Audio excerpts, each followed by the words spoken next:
నమస్తే అన్న. నా పేరు కాండ్రేగుల నరసింహరావు అండి.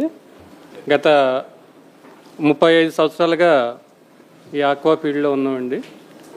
నాన్నగారి టైంలో ఆయనతోటి కలిసి పాదయాత్ర సుమారు 70 కిలోమీటర్లు నడిచామండి. మీ పాదయాత్రలో కూడా పాల్గొన్నాం. మీరంటే మీ కుటుంబం అన్న మాకు ఎంతో అభిమానం. ఎందుకంటే మాట ఇస్తే మాట తప్పని నాయకత్వం ఏదన్నా ఉందంటే మీ నుంచే మేము నేర్చుకుంటున్నాం. ఖచ్చితంగా ఆ బాటలో వెళ్ళాలనేది మా కోరిక. ముఖ్యంగా మీరు రైతాంగానికి ఉపయోగపడేటట్టు ఆ టైంలో మన ప్రభుత్వం టైంలో రైతు భరోసా కేంద్రాలు పెట్టి అక్కడ ఎఫ్డిఓలను ఏర్పాటు చేసి అక్కడ సర్టిఫికేషను అప్పుడు ఫ్రీగా చేసేవాళ్ళు.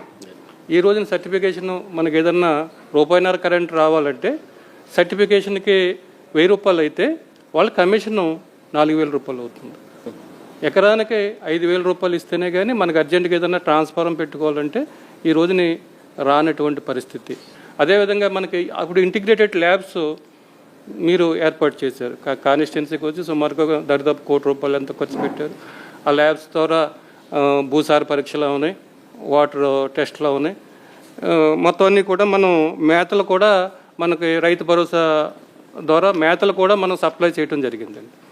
కానీ ఈరోజు అవన్నీ కూడా మూతపడిపోయింది. రైతులకు ఎవరికి కూడా అందుబాటులో లేకుండా పోయినాయి. ప్రొడక్షన్ ఈ రోజుని ఆకు సంబంధించి ప్రొడక్షన్ పెరిగింది. గవర్నమెంట్కి ట్యాక్స్ వస్తుంది, మనకి విదేశీ కరెన్సీ వస్తుంది. రైతుకి చూస్తే రైతు ఈ రోజుని శూన్యం అనమాట. చిన్న సన్నకారు రైతులు ఈ రోజున బతికే పరిస్థితి వాళ్ళకి లేదండి. ఆ చిన్న సన్నకారు రైతులందరూ కూడా రోజువారీ కూలీల కింద ఏర్పడ్డారు. ఉదాహరణకి చిన్న సన్నకారు రైతులు ఎవరి దగ్గర అప్పు తెచ్చుకుంటేనే కానీ వ్యవసాయం చెరువులు చేయలేనటువంటి పరిస్థితి.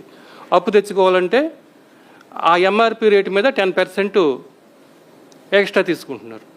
దానికి 2 నెలలకు 3 నెలలకు ఇంట్రెస్ట్ ఇంకో 10% అవుతుంది, 20%.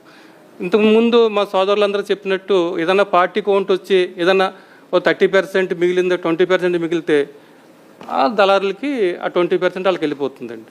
చిన్న సన్నకారు రైతులు బాధపడలేక ఎవరికొకరికి లీజుకి ఇచ్చేయటమో లేదా పొలాలు అమ్మేసుకుంటామో చేసిన పరిస్థితి వాళ్ళు చేశారండి. మన ప్రభుత్వం వచ్చిన తర్వాత ఖచ్చితంగా చిన్న సన్నకారు రైతులకి కొంచెం అండగా ఉండి ఆర్థికంగా మన ప్రభుత్వం నుంచి ఏ విధంగా మనం తోడ్పాటు ఇస్తే బాగుంటుందో మనం చెయ్యాలని కోరుకుంటున్నాం.